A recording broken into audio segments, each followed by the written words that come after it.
Sore semuanya. Sore. Jadi kami di sini ingin mempresentasikan tugas kami, yaitu prinsip-prinsip pengelolaan pendidikan di daerah 3T. Baiklah, sebelum mulai materi, agak baiknya kami mengenalkan diri. Perkenalkan, nama saya Sapa Giri Reza Jaya sebagai moderator. Kenalkan, nama saya Victor Rizky sebagai pemateri. Saya Veronica Dia sebagai pemateri. Saya Nasa sebagai pemateri. Baik, langsung aja kita ke latar belakang. Latar belakang pendidikan merupakan hak dasar setiap warga negara sebagai diamatkan dalam Undang-Undang 945 Pasal 31 yang menegaskan bahwa setiap warga negara berhak mendapatkan pendidikan, namun realitas di lapangan menunjukkan adanya ketimpanya akses dan kualitas pendidikan, khususnya di daerah terdepan, terluar, dan tertinggal. Di daerah 3T menghadapi tantangan kompleks mulai dari keterbatasan infrastruktur, minimnya tenaga pendidik, hingga kendala geografis yang menghambat proses pembelajaran mengajar secara optimal. Mengatakan bahwa sistem pendidikan nasional harus bersifat inklusif dan menjamin keadilan bagi semua warga negara. Ia menekankan bahwa prinsip kesetaraan, pemerataan akses dan regulasi lokal adalah pilar utama dalam mengusung kebijakan pendidikan yang adil dan berkelanjutan. Pandangannya menjadi dasar penting bagi pengembangan pendekatan pendidikan di wilayah yang sulit dijangkau. Baik, di sini ada rumus masalah. Yang pertama, apa yang dimaksud dengan prinsip-prinsip pengelolaan pendidikan dan pembelajaran di daerah 3T? Terdepan, terluar, dan tertinggal. Yang kedua, apa saja ciri-ciri prinsip-prinsip pengelolaan pendidikan dan pembelajaran di daerah 3T? Terdepan dan terluar, tertinggal.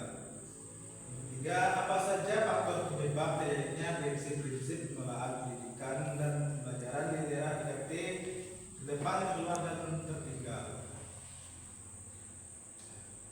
Terus ada penjelasan yang pertama, bagian C. Pengertian prinsip-prinsip pengelolaan pendidikan dan pembelajaran di daerah 3T, terdepan, terluar, dan tertinggal.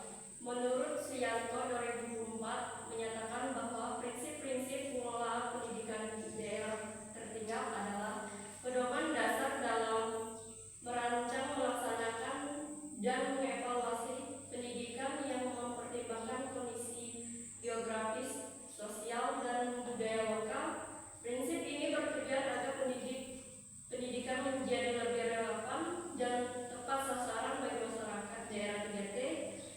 Pengelolaan pendidikan di daerah tertinggal harus berdasarkan prinsip kontekstualisasi, memperbudaya masyarakat, dan mempereratkan akses.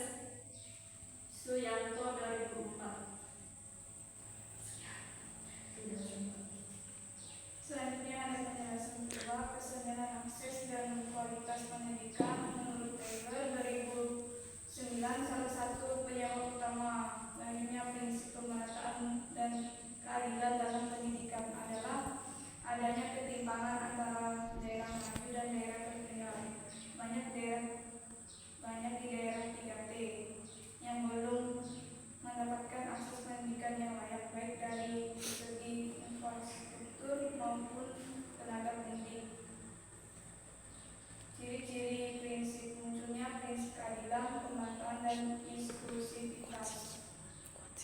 Tujuan menjelaskan pengertian prinsip-prinsip pengelolaan pendidikan dan pembelajaran di daerah 3T, terdepan, terluar, dan tertinggal. Yang kedua, menjelaskan ciri-ciri prinsip-prinsip pengelolaan pendidikan pembelajaran di daerah 3T. Yang ketiga, menjelaskan faktor-faktor penyebab terjadinya prinsip-prinsip pengelolaan dan pembelajaran di daerah 3T. Baiklah, kita ke ciri-cirinya: menghargai nilai multikultural dan kearifan lokal, Zubaidi 2011 mengatakan daerah yang tidak memaksakan budaya dengan budaya pusat. Contoh ciri-ciri: mengintegrasikan budaya lokal dalam kegiatan sekolah atau pembelajaran seni dan bahasa daerah.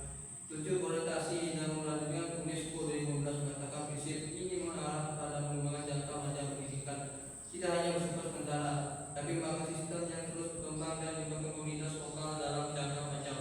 Contoh ciri-cirinya: pelatihan guru lokal agar tidak tergantung pada guru dari luar, mengembangkan unit sekolah yang mandiri.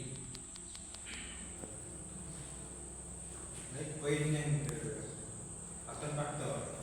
Faktor-faktor penyebab terjadinya prinsip-prinsip pengelolaan pendidikan dan pembelajaran di era 3T terdepan, terluar, dan tertinggal. Minimnya sumber daya manusia dan sarana pendidikan Mulyaza 2013 menyoroti kurangnya guru profesional dan sarana prasarana di daerah 3T.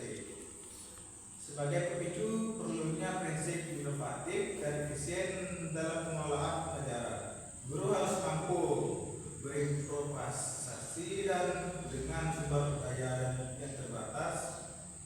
Ciri prinsip yang muncul, prinsip inovasi, efisien dan kreativitas dalam